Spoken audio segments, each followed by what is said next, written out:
2028 সালে বিধানসভা নির্বাচনকে সামনে রেখে রাজ্যের মাটিতে সাংগঠনিক শক্তি বৃদ্ধিতে তৎপর প্রদেশ কংগ্রেস।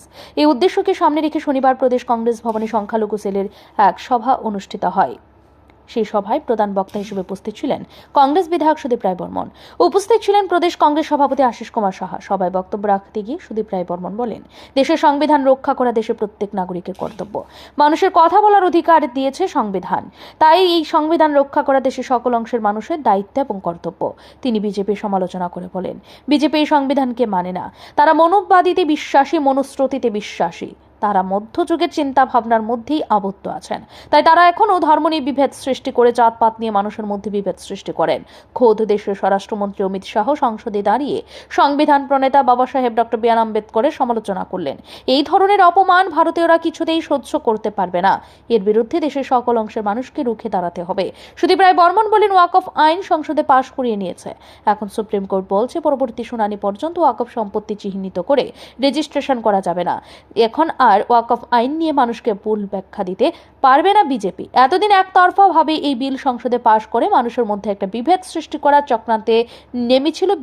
এখন দেশের মানুষ বুঝে গেছে আসলে এই আইনে কি করতে চাইছে বিজেপি। তারা আজও মানেন না, কারণ তারা তাদের মানসিকতা হচ্ছে মনোবাদিতে বিশ্বাসী, মনুস্মৃতিতে বিশ্বাস।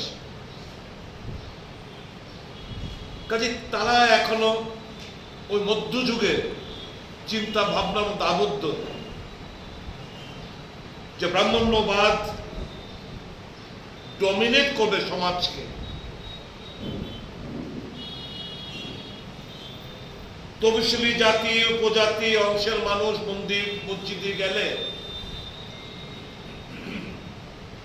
তখন গঙ্গা জল ছিটিয়ে পবিত্র করা। তো আজও আপনারা কিছুদিন আগে দেখেছেন রাজস্থানে একজন বিধায়ক, বিরোধী দলের নেতা কংগ্রেসের,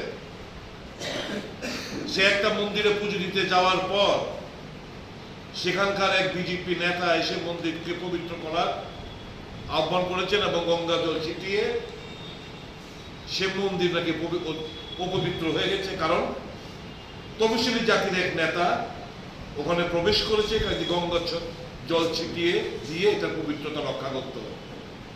তাহলে এই মানসিকতাটা হচ্ছে মধ্যযুগের মানসিকতা, যারা মনুস্মৃতিতে বিশ্বাস করত,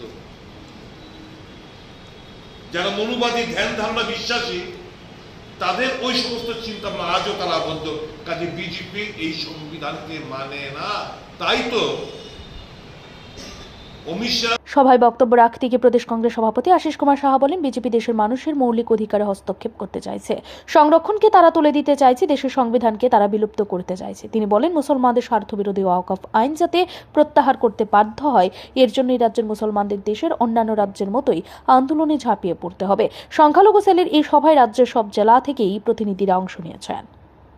মৌলিক অধিকারের ক্ষেত্রে যে হস্তক্ষেপ, এটাকে বন্ধ করার জন্য, কারণ এই অধিকারগুলি এগুলি সংবিধান প্রদত্ত, তো ধীরে ধীরে সংবিধানকেই তারা বিলুপ্ত করতে চাইছে, সংরক্ষণকে তারা তুলে দিতে চাইছে। ওই ক্ষেত্রে সংখ্যালঘু দপ্তরের একটা গুরুত্বপূর্ণ ভূমিকা থাকবে।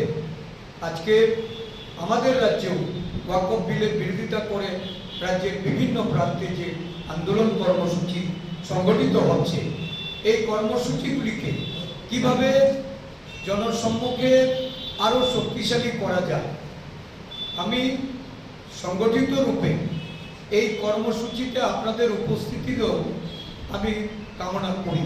কিন্তু মনে রাখতে হবে যে আদর্শগত লড়াই, নৈতিকতার লড়াই এবং অহিংস লড়াইয়ের মধ্য দিয়েই আমাদের আগামী দিন এই বিল এটাকে যেন প্রত্যাহার করতে সরকার বাধ্য হয়, তার জন্য আপনাদেরকে পরিচালনা করতে হবে। তো আমি আজকে এখানে প্রথমেই আপনাদের কাছে অনুরোধ রাখবো যে বিভিন্ন ব্যুরো রিপোর্ট, ঋদ্ধি নেটওয়ার্ক।